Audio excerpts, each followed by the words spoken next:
Well, hello, I'm Ed Parcaut, host of Real Estate Jerky, the radio show, and now also these lives. And my guest is Bobby Atkins again. I know you're probably used to seeing him here every week, a couple times a week with me. And I think we're going to keep doing these things for a while because a lot of people have been telling us they like them.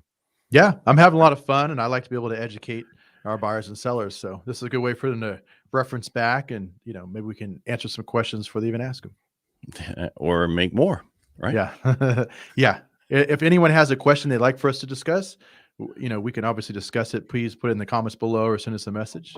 We'd be happy to put it in our next live. That's right. All right. So today was, I think I'm going to just throw this one and then I'll let you take over. Why people may cancel a contract. And I also want to add one more thing, that this could be also, you're in a contract and you want to know, hey, I don't like something or whatever, and why you're able to, and why these things are set up so you can get out of the contract. Right. But most people Exactly. go into a contract. Once you sign the contract, they accept the contract, you put your earnest money deposit in, they're actually in an actual contract, and now you're going to go through kind of what can make those changes. Correct? Correct. Yes. And Right. since you mentioned the earnest money deposit, that's obviously the first thing. So I'm gonna go and put that up real quick. Um, so once you have an accepted contract, you have 3 business days to get that earnest money deposit over to title and escrow. And normally that's 1% of whatever the purchase price is, whatever you agree to in the contract. Either way, you have to deliver that. If for some reason you haven't delivered that, then that's when you get into a notice to perform situation. Oftentimes, sellers aren't even going to go through with this. And this is if you're on the buyer side. All right. So hold on. You need to explain what is a notice to perform thing or whatever you threw in there, because I know what it is, but no one watching this is going to know what we're talking about. So explain what. All right. So if you don't put your deposit in as the buyer, what Correct. can the seller do? So they'll send you a notice to perform. Typically, you're going to have about 48 hours to resolve whatever issue it is. In this case, it would be dropping off your deposit. Sometimes things happen where people get called in for an extra shift, things like that. Either way, it's a way to say, hey, here's a warning. If you don't, we're going to go and cancel the contract on you. Right. And then as long as you get the money, if you want to go move forward, as long as you get the money in, you can do that. You have 48 hours they give you. Is that 48 business hours or is that just 48 hours? Normally it's 48 hours, but because you already had the 3 business days to get it in. Right. But if they do that on a Friday and Saturday escrow close, Sunday's escrow close, you only have till Monday. Yeah, I get basically Monday morning when everyone's checking, it better be in there, right? That's right. All right. So, all right. Yeah. All right. So we did all that. What next? All right. So we Okay. did put our deposit. Yeah. So the next major hurdle that we take after is the disclosures from the seller. Okay. So at the time, so it's not always this way, but typically at the time of a listing, we'll go ahead and do the seller property questionnaire and the transfer disclosure statement, which are the items we discussed in the last live, which is basically the seller fills out these disclosures, letting us know if there's ever been any improvements to the house, any damages, any insurance claims, a litany of things that we can go through, including, if there was ever any termite damage, previous pest work. It's a lot. It's multiple pages each report. They have to get those disclosures to us. If it's a house that's in an HOA, within 3 days of an accepted contract, they have to go and order those HOA docs.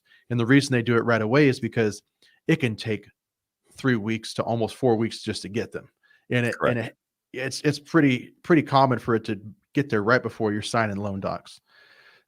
So that's another reason. So disclosures are a big one. Typically, as long as you're dealing with other professionals, they'll have those in hand by the time you have an accepted contract. All right. I want to add to this if it's okay. Yeah. NHD, National Hazard Disclosure, right? You have to sign that and you can't do anything for 3 days, right? You have a right of rescission period. Yes. All right. So basically, because I know I've heard where it's not even signing, they're signing when they're signing their loan documents. Yeah, that's that.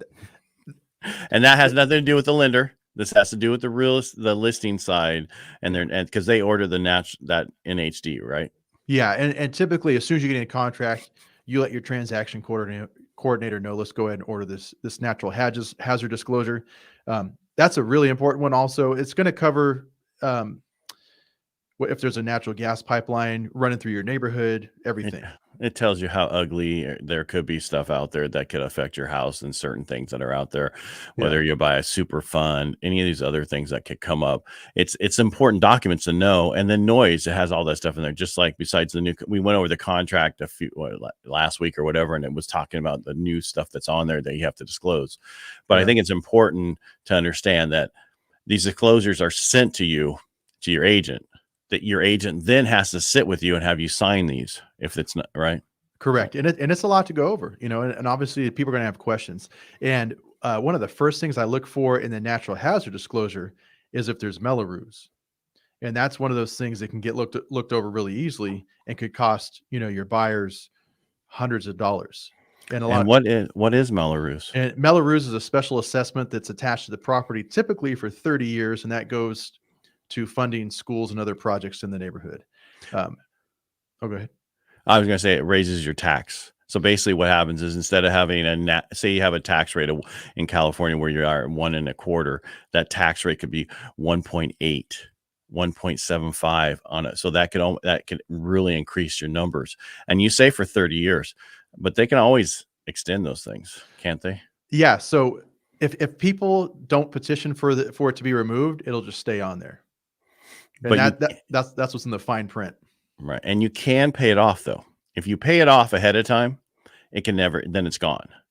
But if you keep paying on it over a 30-year period, like you talked about, then it's there. They can make changes and adjust it in case something else happened. You need to talk to somebody who knows this better than us. Your job is to give disclosures. My job is to do the loan. We're just letting people know this stuff is there. You need to if you have questions, get the right advice.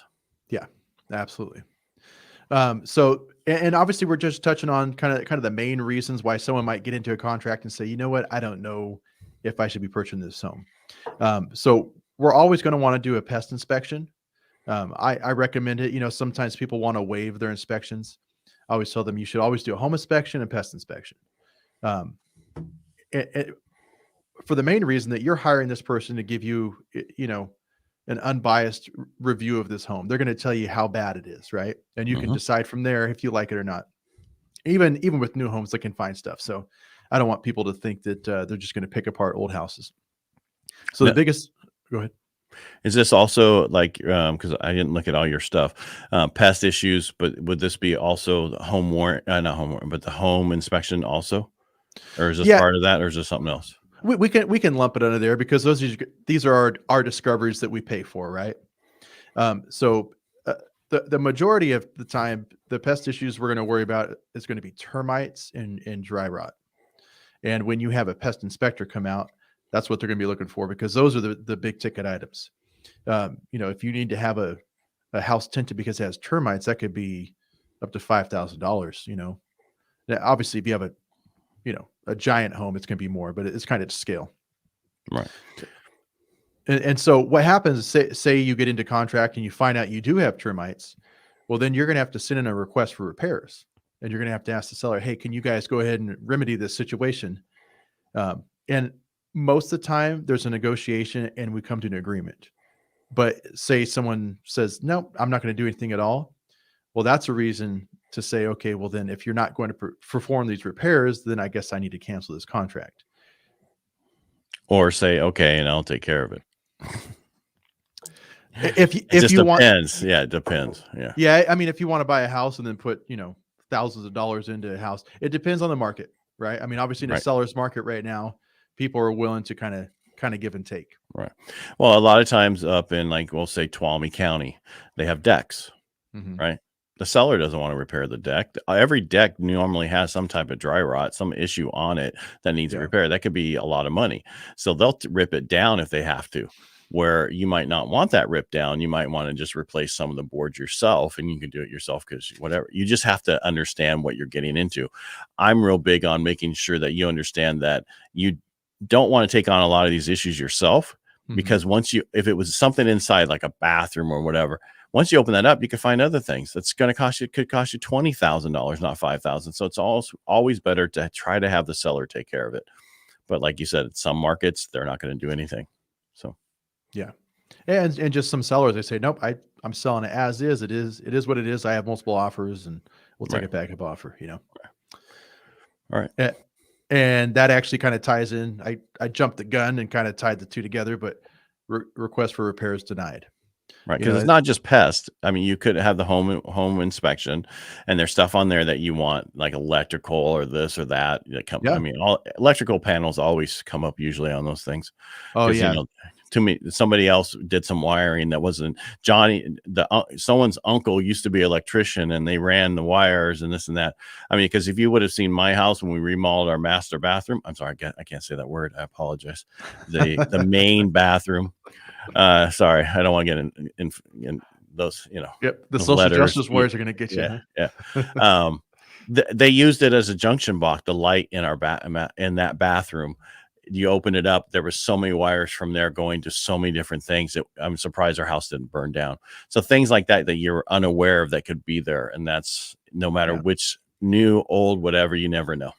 So Yeah, and a lot of times what you're going to find, especially in older homes, is like, say it's something simple like there's duct work or there's electrical that just needs to be stapled to the subfloor. But those are things that you'd say, hey, can you guys resolve this? It's something we're trying to bring it up to code before I purchase this home.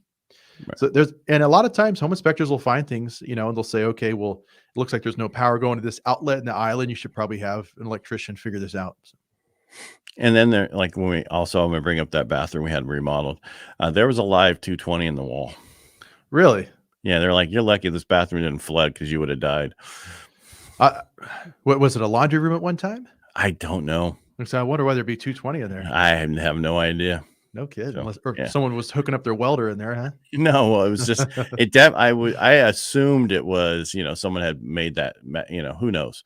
The house has been built since 1950. You just never know, and that's a lot of people like, I'll just do this. It's no big deal. You have to understand it's always going to cost you more than you think it's going to cost you. Yeah. So just be aware of that. And especially in this market, you're paying contractor rates, and they are not hurting for work, so they're going to charge you premium. Right. All right. So we request for repairs denied, meaning that they don't want to repair it, and you can cancel your contract, or you can just go. Sometimes what they say, we're not going to do the repairs, but here's $4,000 to go towards closing costs or $2,000. Exactly. And the big thing for us is, I always want to say this is it's very important to have the right agent, especially a buyer's agent, because when I bought my house years ago, when I first came back to Modesto, the seller was supposed to do things. They didn't. And my agent didn't catch it until I moved in, and it was over. Yeah. Well, and so that's obviously what your final walkthrough is for, which is supposed to be 5 days beforehand, which at that point they should have said, hey, these items haven't been resolved, Right. But they know, what are you going to do? Right. Yeah. Well, either you hold up and extend the escrow until they resolve them, or you just kind of eat it, right? Yeah. I mean that's happened to me before, where you show up and it's negotiated in the contract that the fridge is supposed to stay, and then you get there and the first thing that the sellers packed was the fridge in their pod, and now it's all the way in the back, and then you got to figure out, are they going to pull it out, or are they just going to give you money for a fridge? Right. Take the money. Go Yeah. buy a new one. Definitely get a home warranty on the appliances that are in there, because it's amazing how good some of those home warranties, and I say some because some are bad, some are really good. You just got to make sure you get the right one. Yeah. So. But yeah, that right. kind of wraps up the main reasons why we'd see somebody that wants to cancel a contract. And this is on the buyer side. Correct. Yeah. Because on the seller side, the only time that they can pretty much cancel is if you don't do your earnest money deposit. If you don't remove contingencies in a timely manner, like you're supposed to, like that we went through last, what was it, 1 or 2 videos ago, we talked about contingency periods, right? And that had to do with inspection, 17 days, pest, and that. If you don't release those things in that period of time, or the appraisal. Oh, there's one more we didn't bring up. All right, so let's talk about appraisal. Yeah. All right, so the value doesn't come in, right? You bought the house and it's at $450. The appraisal comes in at $425.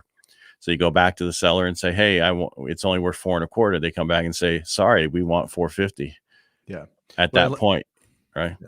Yeah. At that point, either you come out of come cash out of pocket, or you're going to have to cancel that contract.